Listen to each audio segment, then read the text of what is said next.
नमस्कार मित्र हो. कालच्या क्लासपर्यंत आपण इंटेग्रेटिंग फॅक्टर काढण्याचे 5व्या रूलपर्यंत आलो होतो. आज आपण नवीन आर्टिकल लिनियर इक्वेशन शिकणार आहोत.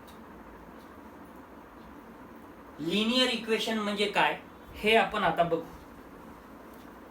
ए differential equation is said to be linear when the dependent variable and its derivative appears only in the first degree.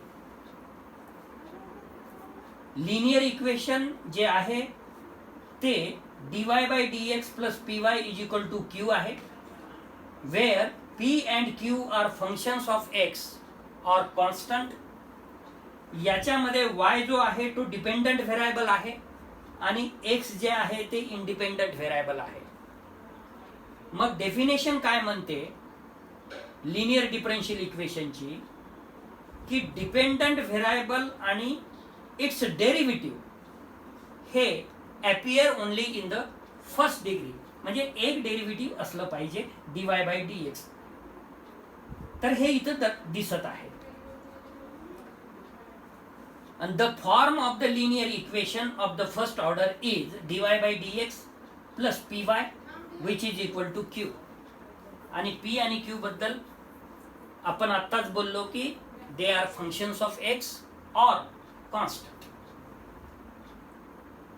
The solution of dy by dx plus py is equal to 0. That is of dy by dx is equal to हा py जर आपण दुसऱ्या साईडला नेलं तर minus P Y होईल आणि variable R separable केलं जे की आपण फर्स्ट युनिटमध्ये शिकलेलो आहोत. dy by y is equal to minus P आणि हा dx तिकडे होऊन जाईल. आता याचं सुद्धा इंटिग्रेशन आपल्याला करता येते आणि याचं सुद्धा करता येते. त्यामुळे integrating we get log y is equal to minus integral P dx plus log c. log c is the constant of integration. This implies log c जर दुसऱ्या साईडला आणायचं असेल आपल्याला तर ते मायनस log c होऊन जाईल. म्हणजेच log y minus log c which is equal to minus integral P dx. आपल्याला ऑलरेडी माहीतच आहे log a minus log b जे की इंडायसेसचं रूल आहे which is equal to log a upon b. आता इथं काय होईल हो, इथं होईल log y upon c which is equal to minus integral p dx and hence y divided by c is equal to e to the power minus integral p dx or y is equal to y into e to the power integral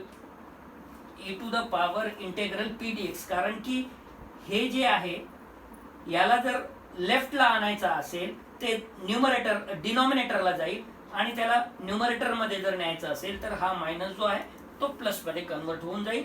y into e to the power integral P dx which is equal to constant c.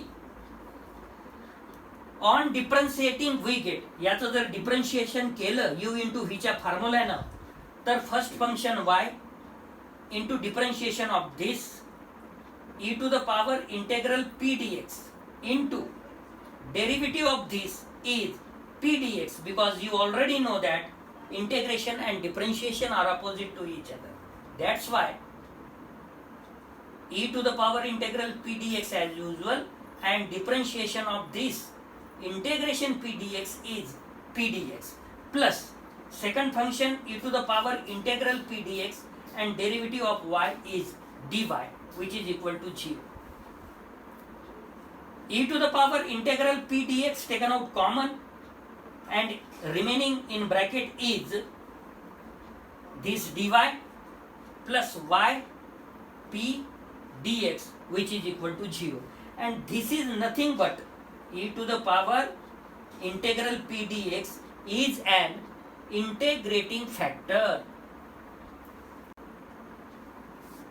which shows that e to the power integral p dx is an integrating factor of equation 1 जे की dy by dx plus P y is equal to Q आहे linear equation.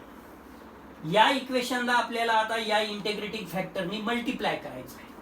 So multiplying from both sides of equation 1 by e to the power integral p dx we get the exact equation. मग e to the power integral p dx dy by dx plus py into e to the power integral p dx is equal to right hand side ला q होतं आणि e to the power integral p dx ने आपण multiply केलं.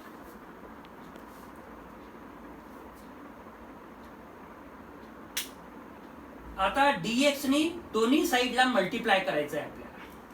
e to the power integral p dx dy कारण की हा dx कटेल plus e to the power integral p dx py into dx which is equal to q into e to the power integral p dx into dx.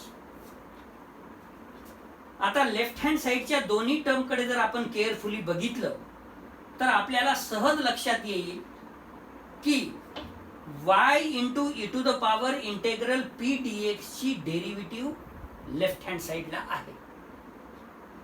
कारण y जर first function आपण consider केलं आणि e to the power integral P dx ची differentiation केलं तर E to the power integral P dx as usual and derivative of integral P dx is P dx म्हणजे ही दुसरी टर्म मिळाली.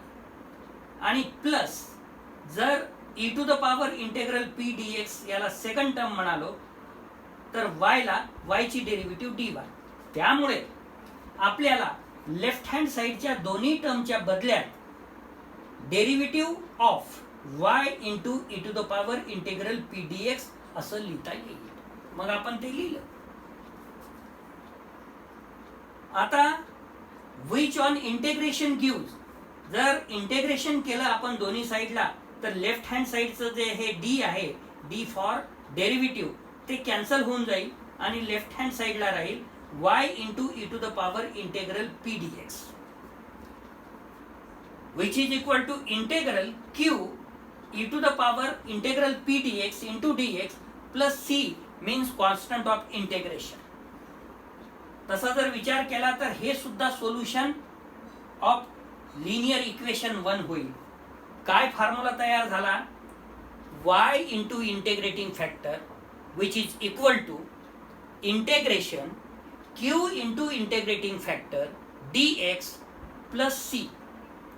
किंवा याला असंही लिहिता येईल तुम्हाला दोन्ही साइडला जर तुम्ही E to the power integral P dx ने डिवाइड केलं तर लेफ्ट हँड साइडचा E to the power integral P dx चालला जाईल आणि राइट हँड साइडला जो डिनॉमिनेटरला येणारा आहे तो e to the power integral P dx त्याला जर न्यूमरेटरला नेलं तर E to the power minus integral P dx होईल. मग y बरोबर e to the power minus integral P dx in bracket integral e to the power integral P dx इंटू क्यू dx प्लस c. याला इक्वेशन नंबर 2 म्हणालो. याला सुद्धा आपल्याला काय म्हणता येईल the equation 2 can be used as A formula for obtaining the value of y in a linear equation of the form 1. म्हणजे जे आपल्याला लिनियर इक्वेशन दिलेलं असेल dy by dx plus py is equal to q त्या इक्वेशन वरून आपण left hand side is equal to 0 consider करून इंटेग्रेटिंग फाइंड आउट केलं. इंटेग्रेटिंग फॅक्टर फाइंड आउट केलं जे की e to the power integral P dx आलेला आहे आणि त्या e to the power integral P dx नी आपण इक्वेशन 1 ला मल्टिप्लाय केलं. मल्टिप्लाय केल्यानंतर लेफ्ट हँड साइडला आपल्याला असं लक्षात आलं की ती डेरिव्हेटिव्ह आहे कशाची y इंटू इंटेग्रेटिंग फॅक्टर जे की आपण काढलेले आहे त्याची. तर मग तसं केल्यानंतर त्याचं इंटिग्रेशन केल्यानंतर आपल्याला सोल्युशन मिळालं. चला मित्रांनो आता आपण लिनियर इक्वेशन वर प्रॉब्लेम्स बघू. Problem number 1 on page number 27 काय आहे हो solve x dy by dx minus ay which is equal to x plus one. हे आपल्या लिनियर फॉर्म मध्ये आहे का? आपल्याला माहित आहे लिनियर फॉर्म काय आहे. dy by dx plus P y is equal to Q. तर हे लिनियर फॉर्म मध्ये नाही आहे, कारण की इथं एक्स आपल्याला जास्तीचं वाटत दिसत आहे. काय करावं लागेल मग? एक्स न डिवाइड करावं लागेल. सुरुवात करा. Solution. The given equation is, जैसे थे लिहिलं त्याला आपण एक्स न जर डिवाइड केलं तर आपल्याला मिळेल dy बाय dx प्लस हे जे मायनस आहे इन ब्रॅकेट मध्ये लिहिलं तुम्हाला समजावं म्हणून, मायनस ए अपॉन एक्स ब्रॅकेटच्या बाहेर y which is equal to x plus one upon x. म्हणजे आता ही जे ब्रॅकेटेड व्हॅल्यू आहे ही कशाची असेल? पी ची असेल, कारण की तुम्हाला माहित आहे which is linear equation of the first order dy by dx plus P y is equal to Q. P आणि क्यू हे कशाचं फंक्शन असलं पाहिजे? एक तर एक्सचं, नाही तर मग कॉन्स्टंट. तर इथे ही जी व्हॅल्यू आहे पी ची value minus a upon x आहे आणि क्यू ची value x plus one upon x आहे. तर याला आपण इक्वेशन नंबर 1 म्हणू शकतो.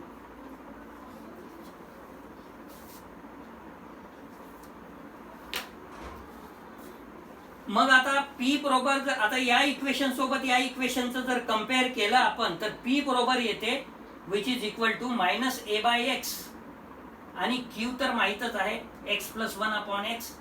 परंतु आपण इथं क्यू का नाही घेतलं? क्यू आपण तिथे मल्टिप्लाय इंटिग्रेटिंग फॅक्टर काढल्यानंतर ऑटोमॅटिकली राईट हँड साईडला आहेच.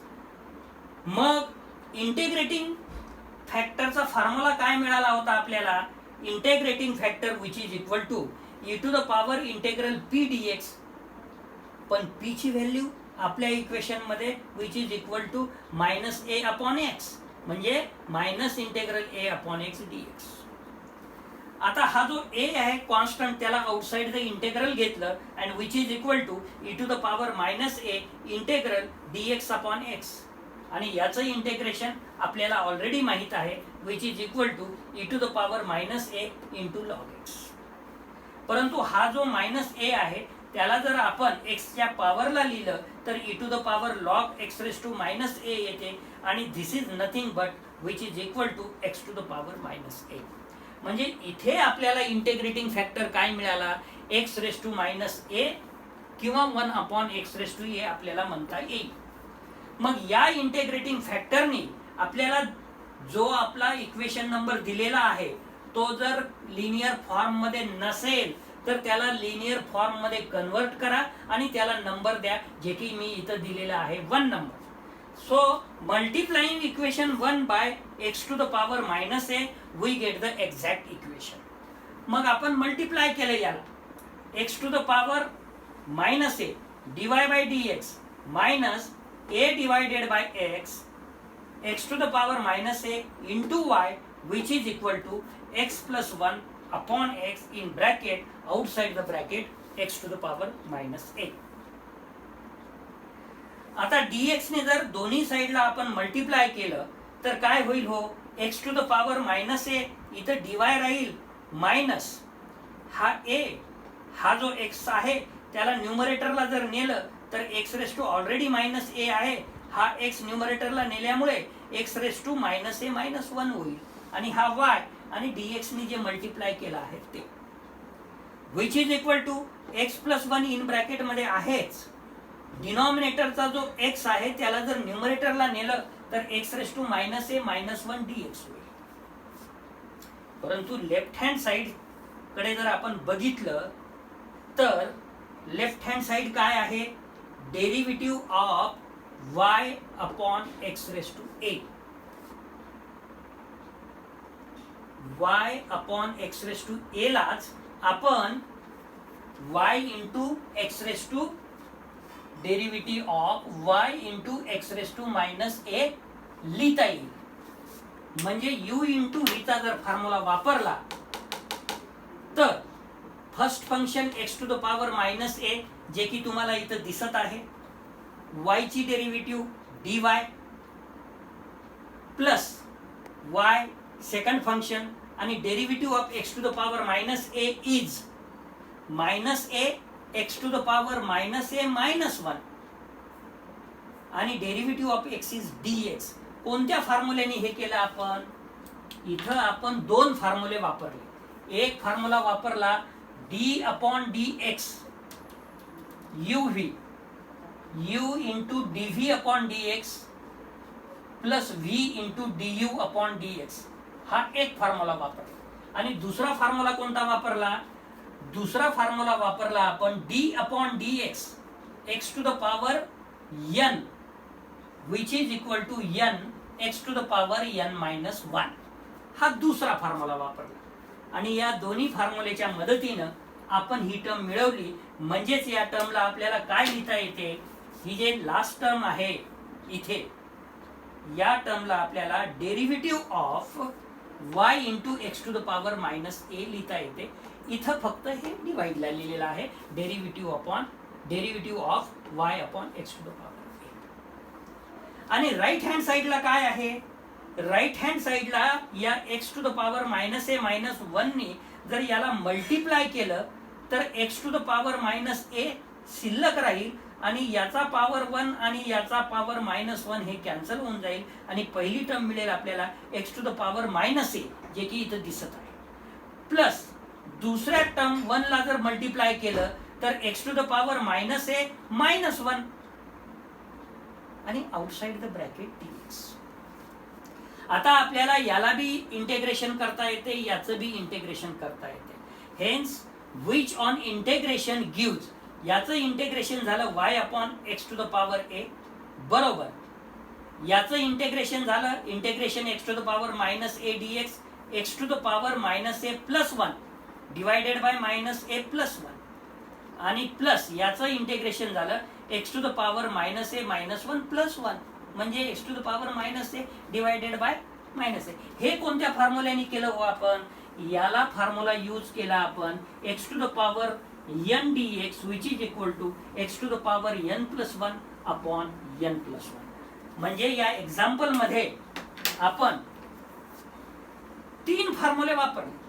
Integration x raise to n dx is equal to चा हा फॉर्म्युला वापरला x to the power n plus 1 upon n plus 1. u into v चा फॉर्म्युला वापरला. Derivative with respect to x of x raise to n हा formula वापरला. मग याच्या पुढे काय आहे? आता x to the power a न जर आपण मल्टिप्लाय केलं, x to the power a न जर आपण मल्टिप्लाय केलं तर इकडचा काय होईल? एक्स टू द पॉवर ए कटेल लेफ्ट हँड साइडचा आणि y शिल्लक राहील. राईट हँड साइडला काय होईल?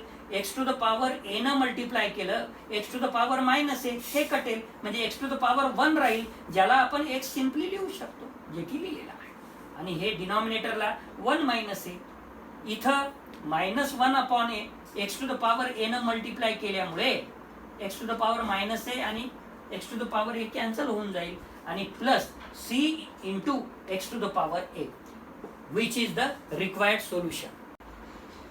Next example, example 2 on page number 27. Solve dy by dx plus y which is equal to e to the power minus x. Solution, the given equation is dy by dx plus y which is equal to e to the power minus x. जर आपण example 1 कडे बघितलं तर आपल्याला quick लक्षात येऊन जाईल की हा लिनियर फॉर्मचा इक्वेशन आहे dy by dx plus py is equal to q which is linear equation of the first degree. मग याच्यामध्ये p ची किंमत किती आहे? तर p ची किंमत आहे 1 आणि q ची किंमत आहे e to the power minus x. मग लिनियर इक्वेशन सॉल्व करण्यासाठी आपल्याला इंटिग्रेटिंग फॅक्टरची गरज आहे. मग इंटिग्रेटिंग फॅक्टर साठी काय आहे हो formula? Integrating factor which is equal to e to the power integral p dx which is equal to e to the power integral p ची किंमत 1 असल्यामुळे dx आणि याचं इंटिग्रेशन dx म्हणजे x म्हणजे e to the power x काय मिळाला आपल्याला? इंटिग्रेटिंग फॅक्टर मिळाला. मग या इंटिग्रेटिंग फॅक्टरना आपण काय करतो? आपण थेअरीमध्ये शिकलो की या इंटिग्रेटिंग फॅक्टरने आपण दिलेल्या इक्वेशनला मल्टिप्लाय करतो दोन्ही साइडला. पण दिलेलं इक्वेशन जर लिनियर फॉर्म मध्ये नसेल तर आधी लिनियर फॉर्म मध्ये कन्वर्ट केल्याच्या नंतर तर multiplying equation 1 by e to the power x we get exact equation. मग पहिलं इक्वेशन काय आहे, त्याला e to the power x न मल्टिप्लाय केलं. e to the power x dy by dx plus y e to the power x which is equal to e to the power x into e to the power minus x. Right hand साईडला काय होईल, e to the power minus x e to the power x इंडायसेसच्या रूलनं e to the power minus x plus x म्हणजे e to the power 0 आणि anything raise to 0 is 1 होऊन जाईल. मग आता दोन्ही साईडला जर आपण dx न मल्टिप्लाय केलं तर e to the power x dy इथं शिल्लक राहील plus y e to the power x dx and which is equal to dx. परंतु जर तुम्ही केअरफुली लेफ्ट हँड साईडच्या दोन्ही टर्मकडे जर बघितलं तर तुम्हाला सहज लक्षात येते की हे कशाची डेरिव्हेटिव्ह आहे, derivative in bracket y into e to the power x. Derivative of y into e to the power x कसा राहील हो याची डेरिव्हेटिव्ह आहे बघा तुम्ही. u इंटू v चा फॉर्म्युला जर वापरला, first function e to the power x, derivative of y is dy plus y second function and derivative of e to the power x is e to the power x and derivative of x is dx. म्हणजे याला काय लिहिता येते आपल्याला, left hand साईडला जी term आहे त्याच्या बदल्यात derivative of y into e to the power x which is equal to dx. आता दोन्ही साईडला आपल्याला टोटल डेरिव्हेटिव्ह दिसत असल्यामुळे आपण याचं सहज इंटिग्रेशन करू शकतो. So which on integration gives y into e to the power x which is equal to x plus constant of integration c आणि hence y is equal to x plus c ब्रॅकेटच्या बाहेर e to the power minus x. एक तर e to the power minus x न दोन्ही साईडला multiply करा किंवा याला जर दुसऱ्या साईडला नेलं तर डिनॉमिनेटरला जाईल आणि डिनॉमिनेटरची टर्म जर वर नेली तर e to the power minus x होईल. म्हणजे रिक्वायर्ड सोल्युशन काय आलं मग, y is equal to x plus 1 in bracket e to the power minus x which is the required solution.